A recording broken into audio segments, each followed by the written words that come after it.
Salut les bichons, c'est Laurent Jacquet pour LJVS, j'espère que vous allez bien. Juste avant de démarrer cette petite vidéo, j'avais envie de vous passer une info que je vous passe régulièrement chaque année. C'est un service que je rends à un collègue, c'est un petit peu un placement de copain parce que je l'apprécie beaucoup et je sais que vous êtes nombreux aussi à apprécier son travail.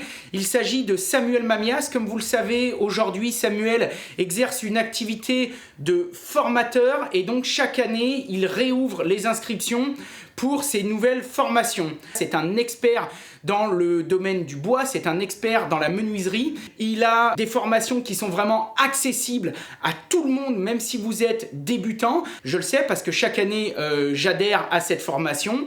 Et même pour moi, eh bien, j'apprends des choses régulièrement. Donc si vous êtes dans le travail du bois, si vous avez envie de vous perfectionner ou simplement de découvrir, ou si vous avez envie de faire un cadeau à quelqu'un à travers cette formation, eh bien c'est le moment puisque les sessions s'ouvrent très prochainement. Vous allez trouver tous les liens dans la description et exceptionnellement pour l'ouverture de cette session de formation cette année, il a décidé d'offrir 15 jours d'atelier, donc 15 jours de l'atelier à travers une mise à disposition de contenus vidéo qui vont pouvoir vous être délivrés gratuitement. Alors j'ai pris 2-3 petites notes parce que sinon je vais jamais m'en rappeler, donc vous m'en voulez pas, je regarde un peu le téléphone. À travers ce contenu de 2 semaines, il va vous partager et vous proposer donc de revoir l'organisation de vos ateliers pour qu'ils soient plus ergonomiques, de réfléchir à la conception de cuisine. Pour ça, il a fait appel à un architecte d'intérieur qui va intervenir aussi et développer des montages d'usinage pour augmenter les capacités de vos machines,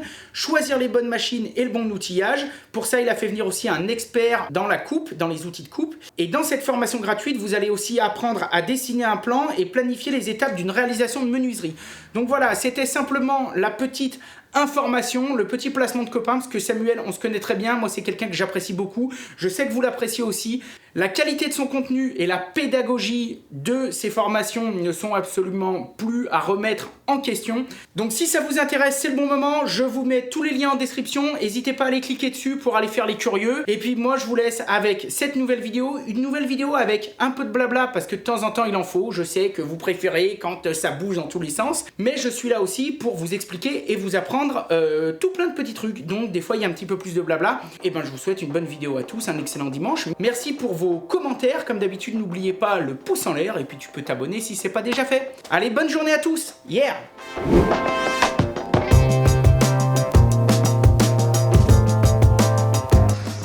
Bon les bichons, aujourd'hui du coup je vais peindre avec Carole. Dehors il y a beaucoup de vent, donc comme je te l'ai dit hier, impossible de peindre au pistolet. Puis de toute façon vu qu'on a déjà peint beaucoup, tu vois, en 2 couleurs différentes, ce serait de la folie. Donc j'ai sorti 2 camions là avec des, tu sais, avec les pool liners là, les bacs de l'outil parfait là. Ça c'est juste de la balle. Tu vois, il y en a un, on s'en a déjà servi. Si je l'enlève, bah dessous le seau il est neuf. Donc ça c'est vraiment un truc avec lequel j'aime bien bosser. Et puis j'ai sorti des pinceaux, une brosse comme ça, j'ai sorti aussi une brosse pouce, voilà. Tu vois la différence entre la brosse pouce et la brosse Sarré-Champir, c'est qu'il y en a une qui est un peu plus pointue. Ce pinceau plat qu'on s'était déjà servi, des rouleaux. Donc là on est sur du Nest Poly. Bon là, pour faire ça, il n'y a pas besoin d'avoir des rouleaux d'œuvres d'art, mais faut pas non plus prendre des grosses merdes. Surtout que les brosses, les rouleaux, si tu les entretiens, tu les gardes. Une brosse comme ça, là, ça c'est des trucs, ça fait 2 ans que je les ai. Hein. Et crois-moi, elles en ont fait. Hein. Et tu vois, à chaque fois, tu les nettoies bien. Une fois que tu les as bien nettoyés à l'eau, tu les nettoies au savon. Donc tu prends du savon, tu les savonnes à mort, et du coup, ça, le poil reste doux. Tu vois, il n'est pas tout sec, tout pourri. Encore une petite astuce.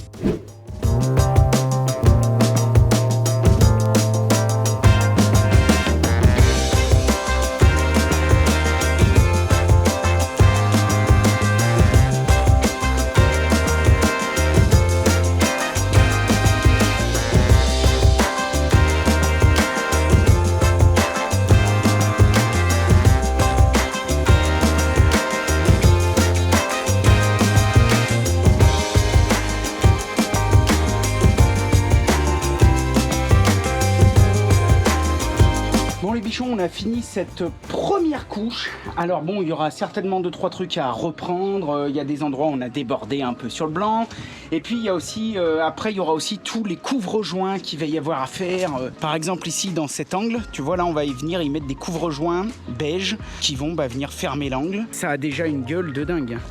On voit bien que ça va s'intégrer parfaitement dans le paysage avec les angles qui vont être en blanc. Allez, bonne app et puis je te retrouverai au moment de faire les baguettes. Bon les bichons, alors on en est où là de toutes nos aventures d'abri? Alors la dernière fois que je vous ai eu, on venait de passer la première couche. On n'a pas pu passer la deuxième couche le soir même puisque l'après-midi il y avait 70 km/h de vent et il s'est mis à flotter un truc de débile. Le lundi, hier, toute la journée, il y a plus mais des cordes, flaques d'eau dans la cour, bref, donc impossible. Donc du coup hier je me suis quand même occupé et j'ai commencé à préparer tous mes couvre-joints. J'ai fait que de la récup. Tu sais, quand j'avais commandé mes lambris pour faire sous le toit, etc., il m'en restait, donc à l'intérieur j'ai coupé tous les petits couvre-joints, donc ça c'est ce qui va venir entourer les chevrons par-dessus le bardage, qui va venir fermer entre le bardage et la toiture, etc. Voilà, c'est tout ici et ça a été fait avec du lambris.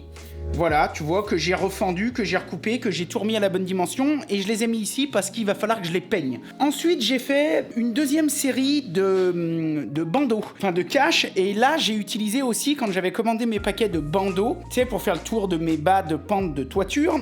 Donc les bandeaux, je les ai redélignés pour avoir la largeur qu'il me fallait et je les ai aussi vite fait raboter, là, tu vois, je viens de les passer à la machine. Donc ça va me servir à venir fermer entre les façades qui sont du côté du bas de la pente et le lambris, et ça va me servir à fermer l'espace entre les chevrons. Donc tu vois là en gros, je vais venir couper des U et ensuite je vais emboîter ça pour que ça me ferme l'espace entre les chevrons. Ensuite, j'ai commandé des angles déjà tout faits parce que d'une, j'avais pas envie de me faire chier à les faire et puis de prendre le temps et tout. Et puis ils en vendaient pas trop cher et tout. Donc tu sais, Sautrin c'est un partenaire, je t'en ai déjà parlé, je te foutrai un lien. Ça, tout ce que je te présente de chez Sautrin, c'est une marque que j'aime beaucoup pour vous parce que je pense à vous, parce que même si vous savez que moi je suis plutôt orienté pro à mort, le gros avantage des 3/4 des produits Sautrin, c'est que tu peux y trouver dans les magasins pro, donc genre les Gédimat et tout, mais aussi chez les bricots. Donc ça veut dire que si tu regardes ça et que tu as besoin d'angles, eh bien tu peux trouver ça chez les bricots. Donc voilà, tu vois, c'est des angles qui sont tout faits. Ça va me servir à venir fermer toutes mes jonctions d'angles de bardage. Tu sais, mes bardages dans les angles, bah c'est dégueulasse, donc on peut pas laisser ça comme ça, hein, me laissez pas ça comme ça. Donc bah pour faire joli, ça pareil, on va y peindre en beige et on va venir fermer l'angle. Après, ensuite avec des petites pointes, des finettes et tout, et ça va aller nickel. Donc j'ai déjà coupé tout ça, tu vois, j'ai déjà tout. J'ai quand même laissé une surcote, hein, c'est-à-dire que là-bas, il faudra que j'emmène la scie anglais et puis que je recoupe bien.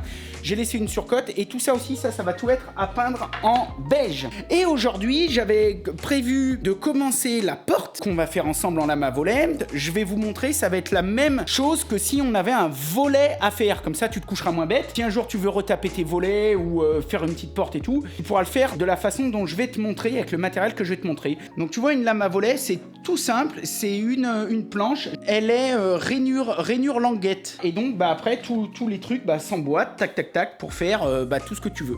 Donc ce que je vous propose, c'est qu'on va déjà commencer à préparer tout ça. Ensuite on va les assembler. Et ensuite, on va faire derrière ce qu'on appelle un Z à volet. Il va servir à deux choses, à renforcer et à maintenir les lames ensemble, puisque ces lames ne vont pas être collées. Je parle beaucoup, je sais que des fois vous me le reprochez un petit peu, mais il y a quelque chose que vous pouvez pas me reprocher, c'est que généralement, quand j'ai fini de parler, tout le monde a compris. Donc, c'est pour ça. Donc, ce que je te disais, c'est qu'elles ne sont pas collées entre elles. Pourquoi ? Parce que c'est du bois rainure languette, ça reste du bois, ça reste un matériau vivant qui va être soumis à l'extérieur. Donc là, moi, en l'occurrence, ce sera quand même un peu protégé. Donc, je pense pas que ça va pleuvoir directement dessus, mais ça peut être soumis à l'humidité, aux variations de température, de chaleur, d'hygrométrie, etc. Et vu que c'est du bois, ça va bouger. Et c'est normal. D'accord ? C'est normal que ça bouge, c'est un matériau vivant. Même ma porte de chiottes là, elle bouge.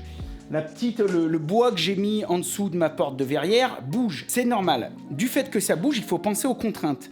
Si je colle tout, tu peux être sûr et certain qu'au premier changement de température d'hygrométrie, ma porte, elle pète dans tous les sens. Donc, pour ça, il existe des techniques d'assemblage et je vais tout de suite te faire un petit dessin pour que tu te couches moins bête. Quand vous voyez des volets dehors ou des portes fait un petit peu comme ça là, donc bon, on a les lames, on a toutes... ça marche jamais. Putain, désolé pour les enfants qui regardent.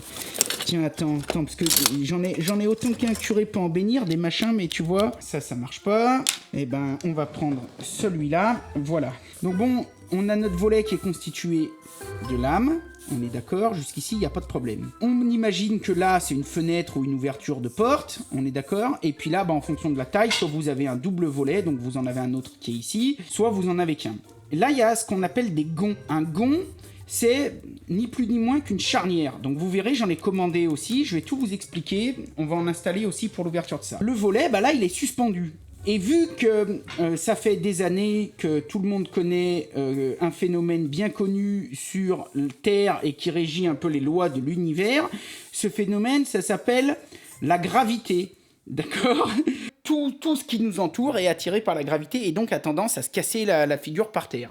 Ça veut dire que par son propre poids, tout cet assemblage va avoir tendance à vouloir se faire la malle. Donc pour pas qu'il se fasse la malle, on va y mettre ici une barre en bois, un bois qu'on va visser dans le volet. Ça va permettre déjà de les assembler. On va en mettre un autre derrière, voilà, ça va permettre toujours de les assembler.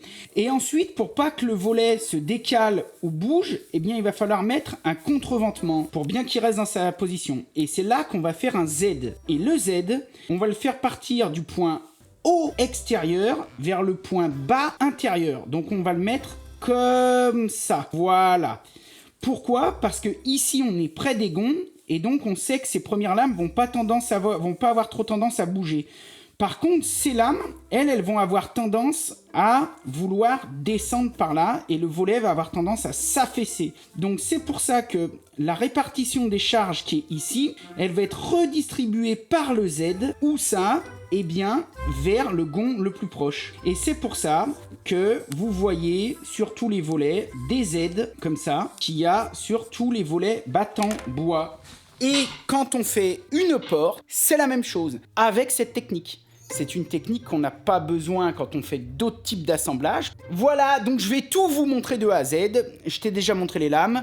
On va les couper, on va les assembler, on va faire les contreventements, on va mettre les gonds, les trucs, on va tout mettre, on va tout installer et c'est maintenant.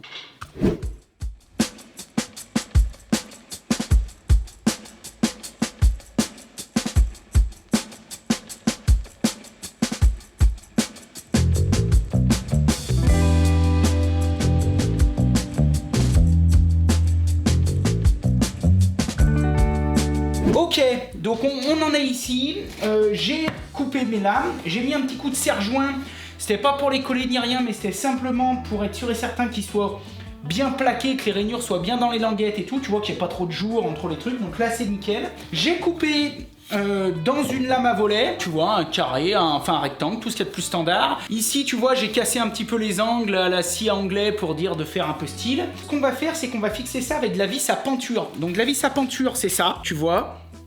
C'est des vis qui généralement sont quand même assez épaisses. Là, moi, ce que j'utilise, c'est ça, là.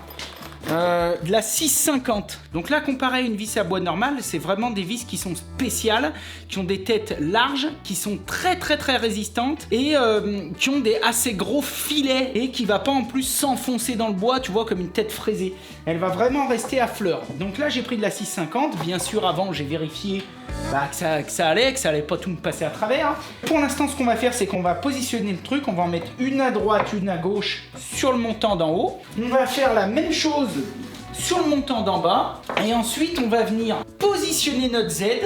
Donc là, moi, le haut est là-bas. Donc ça veut dire que je vais avoir un gond ici et un gond ici. Mon Z va bien être en traction comme ça. On va venir positionner notre Z et on va le tracer. Parce que là, c'est pareil, pour assembler les Z, on a deux possibilités. Soit on fait une coupe droite, c'est ce qu'il y a de plus simple si tu veux pas te faire chier. Tu le mets juste en appui comme ça et puis ça ira très bien. Soit, sinon, on y fait généralement une petite forme, un petit assemblage que je vais te montrer, qui est très très simple, mais qui va permettre de venir encore plus vraiment contraindre le bois à vraiment répartir l'effort dans le sens qu'on veut. Moi, j'ai appris à le faire comme ça, donc après, bah toi, tu fais comme tu veux, comme tu peux, comme tu as envie, voilà. Donc la première chose qu'on va faire, on a vu qu'on avait toujours laissé, comme je t'ai expliqué, une marge en largeur. C'est pour ça que là, tu vois qu'il y a toujours la languette et de l'autre côté, il y a toujours la rainure. Donc on les a laissés parce que il va certainement falloir enlever 1 cm ou 2 de bois de chaque côté pour ajuster en taille finale. C'est ce que je t'expliquais tout à l'heure, qu'on y fera sur place pour être sûr et certain des cotes à la scie circulaire sur guide. Et pareil en haut. Donc ce qu'on va faire, c'est que on va pas s'emmerder, on va utiliser ça comme cale. On va foutre ça quand même d'équerre, voilà comme ça, pour pas qu'il bouge, vu qu'il faudra que je le renlève.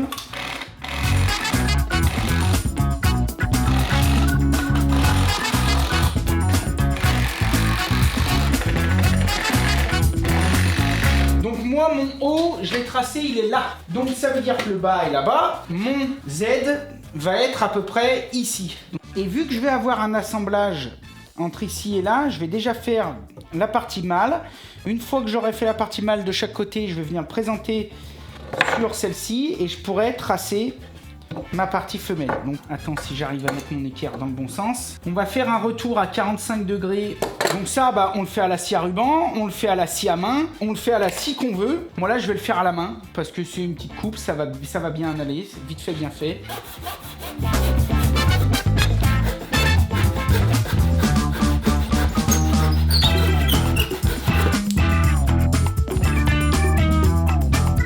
Donc là, ce qu'on va faire maintenant, bah, on a notre Z qui est bon. On a nos trucs qui sont, tu vois, préfixés.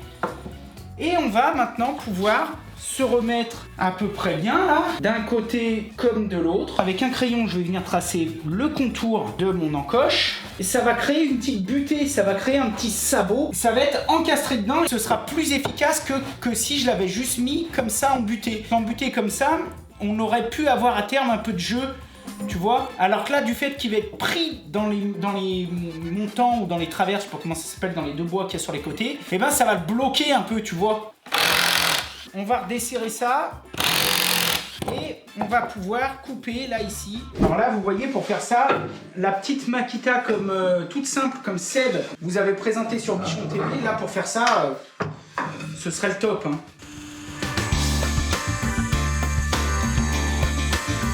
Nos encoches sont faites, donc tu vois, on arrive bien à comprendre, hein.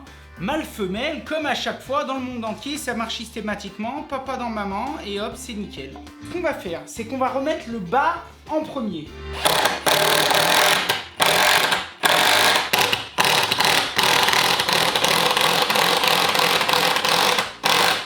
Je vais venir mettre celui-là en appui.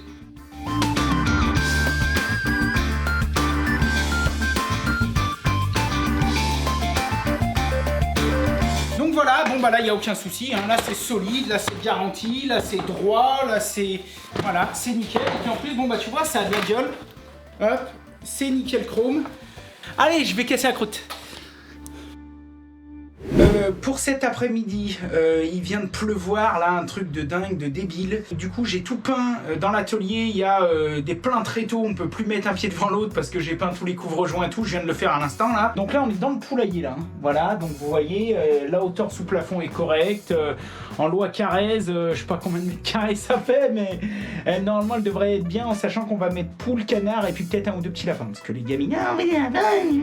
Donc on va voir. On va se détendre. On va voir. En off, j'avais aussi coupé des petites baguettes, tu vois, de 4 cm dans du lambris, là, toujours en mode recyclage économie. Je vais venir mettre les couvre-joints un petit peu de partout. Je vais faire ça rapidement, ça va certainement pas être une œuvre d'art. Certains me diront, oui, la cuisine de madame, ça avance pas. Est-ce que tu pourrais pas l'avancer pendant qu'il pleut au lieu de finir dehors? Eh bien non, parce qu'en fait, il nous manque pas mal de matos, de matériel qu'on a commandé, des peintures, des trucs, et en ce moment, niveau délai et tout, c'est juste le bordel. Donc c'est pas plus mal, comme ça je peux finir ça, éviter d'attaquer 200 millions de choses à la fois, et puis là c'est un peu la période de le faire quand même.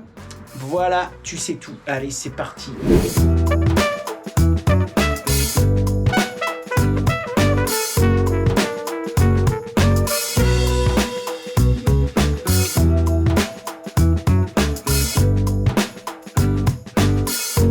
Donc c'est bon, là j'ai fini de mettre mes couvre-joints. Donc voilà, tu vois un petit peu ce que ça donne.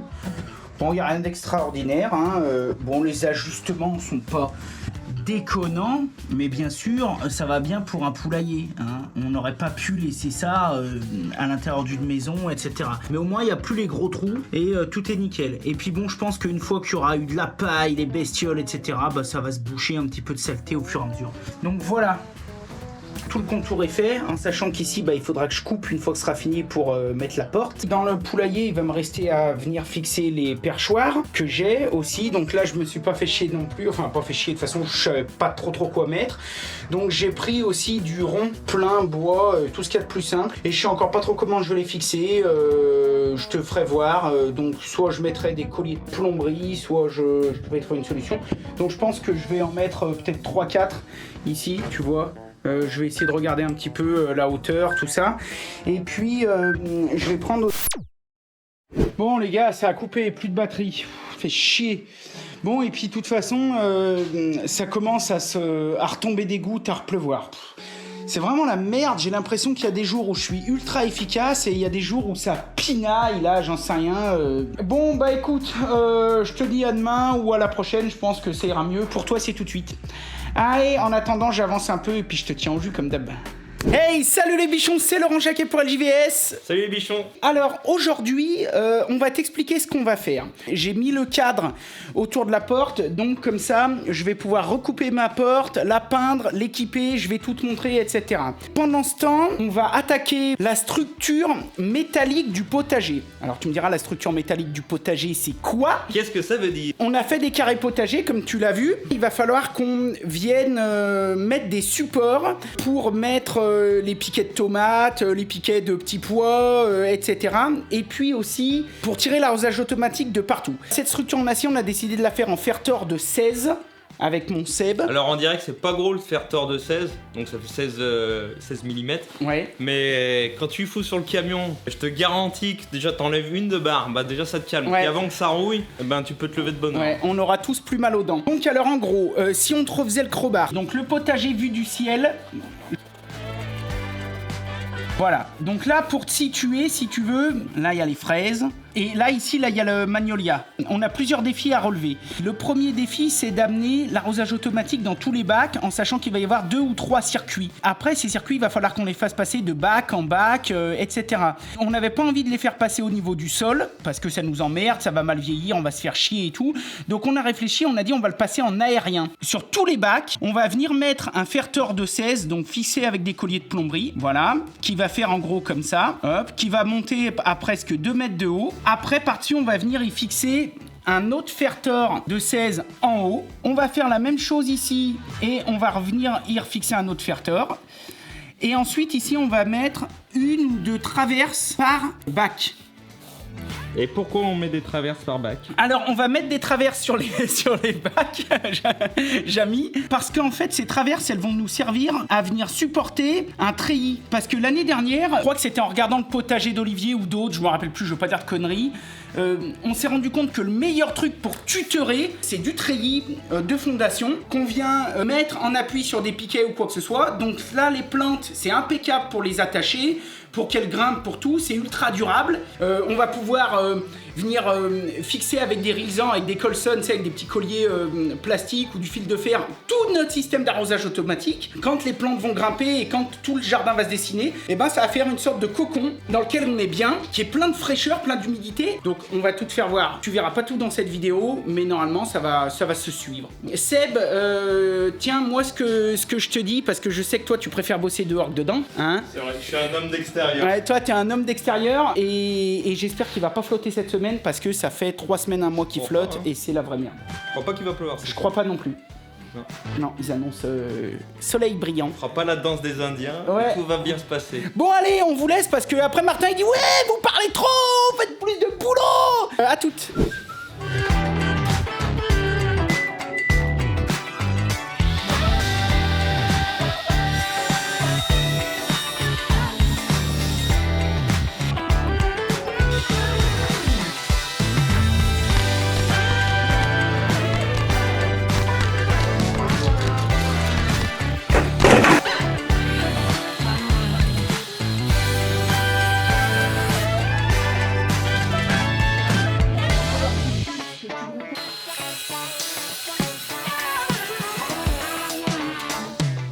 chercher mes pentures de volets. Ça arrive. Je sais pas où c'est que je les ai mises. Et moi, je viens pas l'aider parce que je vais lui poser une question. Ah, vas-y, pose. Ah, elles sont là. Ta-na-na-na-na. Il fallait que je vienne. Et ouais, merci. Et je te reprends. Bon les gars, c'est bon, donc j'ai retrouvé mes pentures. Donc tu vois, les pentures que je vais utiliser, c'est ça, c'est de la penture droite standard. J'ai pris des gonds tige filetées. Donc tu vois, c'est un gond normal. Sauf que tu vois, il y a une tige filetée. Alors il y en existe avec des tiges filetées de plusieurs longueurs. Moi je préfère toujours prendre un peu plus long, quitte à recouper. Voilà. Je pense qu'il en existe de plusieurs longueurs, parce que les gens qui font toujours la même chose et qui sont sûrs et certains à chaque fois d'avoir besoin de 80, bah, ça sert à rien d'acheter un gond avec une tige filetée de 140 quoi. Donc... Et putain, je suis en train de me demander un truc là. C'est quoi cette connerie? Y a pas la partie mâle? Bah, c'est du jamais vu ça. Normalement, un gond, y a la partie mâle. Attends que je réfléchisse, que je dise pas de la merde. Non, bah tous les gonds que j'avais, y a la partie mâle. Pouvoir venir emboîter papa dans maman. Comment ça se fait qu'il y a pas la partie mâle? Ah, elle est livrée à côté, à part. Putain, je commençais à me dire... Ah, voilà. Voilà.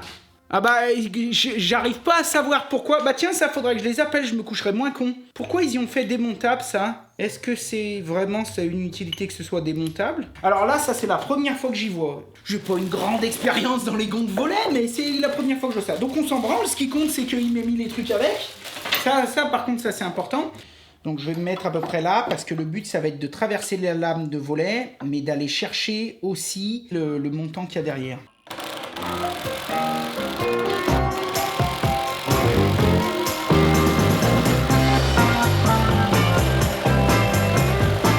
Alors ça, soit je le mets maintenant,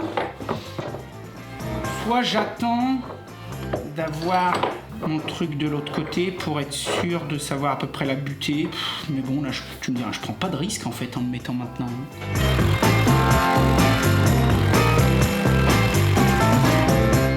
Voilà. Là, on est bon. Bon, maintenant, on va aller présenter l'enfant à sa mère, voir si la porte, il n'y a pas besoin de la recouper, si je l'ai pas trop coupée, si ça va à peu près et tout. Et on va pouvoir mettre les gonds, et puis des écrous, des rondelles et tout.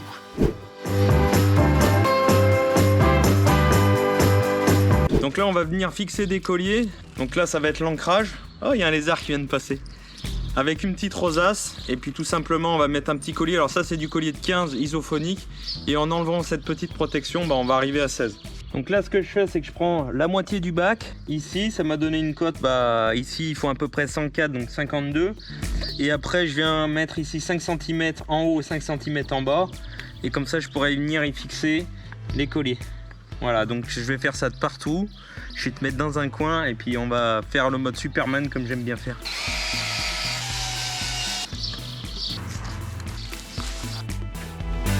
Prenez la porte, monsieur Jacquet.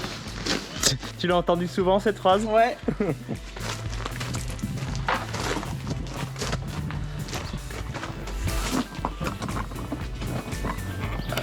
Putain, beau gosse. Je redémonte tout et je la peins. Bon les gars, donc j'ai ramené le volet. Hop là. Bon, j'ai un rouleau, j'ai un pinceau. La peinture, toujours la même. Là, c'est le RAL 1015. Je vous l'avais déjà dit, d'ailleurs, je crois.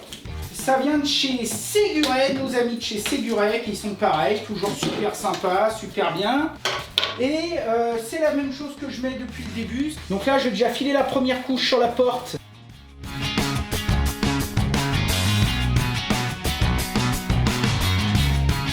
Donc voilà, ce que je vais faire, je vais le faire en off parce qu'une couche de peinture, bon, voilà.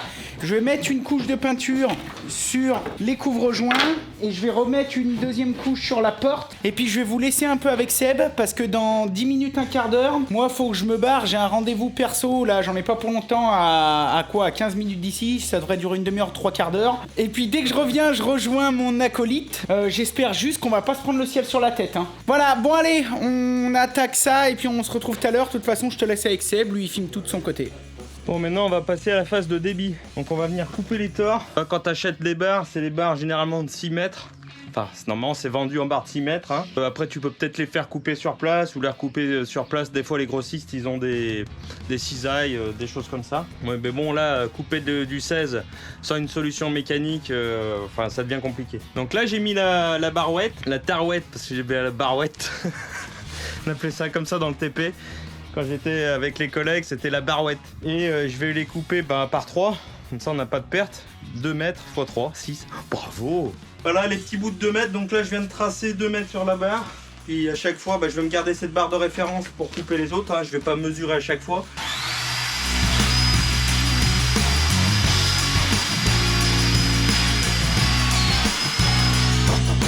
Alors ouais, les barres, elles font un peu plus de 6 mètres. Elles font 6 mètres 4. Bon, c'est pas au centimètre. Donc ce qu'on fera, on trichera sur la profondeur d'enfoncement, quoi. Ah mais tu triches! Regarde-moi le ciel là, je sais pas si tu vois, c'est tout noir. Donc là, je sais pas si, à mon avis, ça va faire comme ça fait depuis 3 semaines, un mois, ça va encore flotter. Putain. Donc là, faut y aller cool. Ça a percé? Ouais. C'est made in Laurent Jacquet.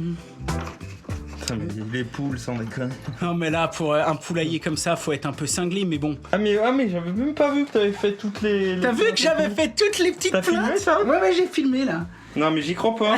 T'as vu ça avec les petites coupes d'onglet? Normalement, si j'étais quelqu'un de bien, je ferais ça avec une clé plate ou une clé à pipe et pas avec la pince. Mais vu que je suis au bout du jardin, et ben je fais comme monsieur et madame tout le monde, je me démerde avec ce que j'ai. Voilà, c'est la pince passe partout, mais voilà. voilà. Et il n'y a aucun souci, ça va le faire. Bon, alors j'ai commencé à mettre les tors. Tu vois, hop. Donc je les ai mis sur des pavés. Comme ça, le poids de la structure, parce que bon, après, il va y avoir des légumes, des trucs pendus, donc ça va faire du poids. Pour pas que ça tire complètement sur les bacs, l'idée c'est de mettre un petit pavé en bas. Donc tu vois, j'ai fait ça de chaque côté. J'ai pris ma hauteur des piquets par rapport au bac. Donc là, j'ai 176 par rapport au haut du bac. J'ai tendu un cordeau. Sous chaque tord, je vais mettre un pavé, pareil. Remettre un petit trait, voilà, entre la ficelle et mon tord, sans faire des calculs à la Einstein. Ou... Je vais venir couper ici une barre de ce côté et l'autre pareil, et je vais aller ressouder sur le bac du milieu. Voilà. Donc là, j'ai 380 de distance. Donc là, pour souder mes tords, là, je vais prendre la baguette de 4. Voilà. Ce que je peux mettre de plus puissant avec le poste. Il va falloir faire ça donc derrière, encore derrière. Donc j'ai ça, fois 1, 2, 3. Et après, là, ça va être que du bonheur. Hein. Une fois qu'on a trouvé, on va dire sa méthode, on a trouvé comment faire. Après, il n'y a plus qu'à.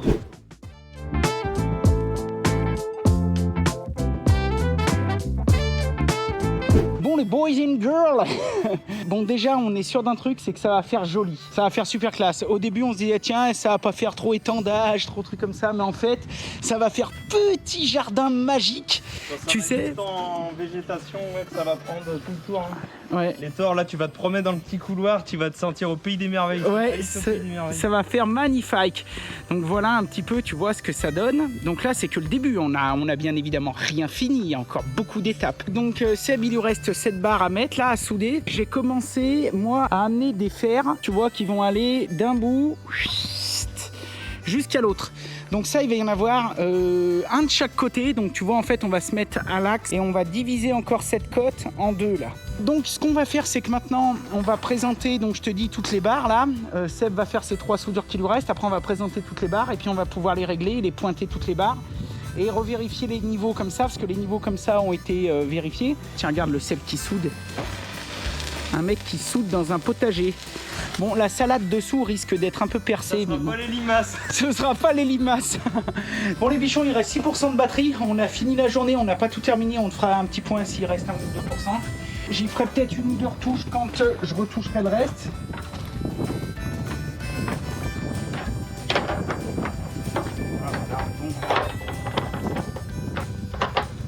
On est nickel. Là. Et voilà, donc. Coucou les poulettes. Bah oui, c'est des petites poulettes. Ça va être nickel.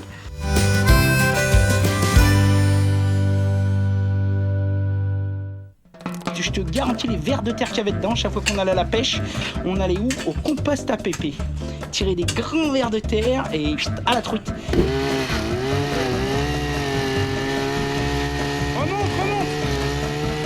c'est bon, j'ai fait le trou. Alors on va pas se mentir, à mon avis, il est beaucoup trop grand. Donc on verra, on rebouchera peut-être un bout ou pas. La largeur elle est bonne, la profondeur est bonne, mais la longueur à mon avis est un peu trop longue. J'y vais.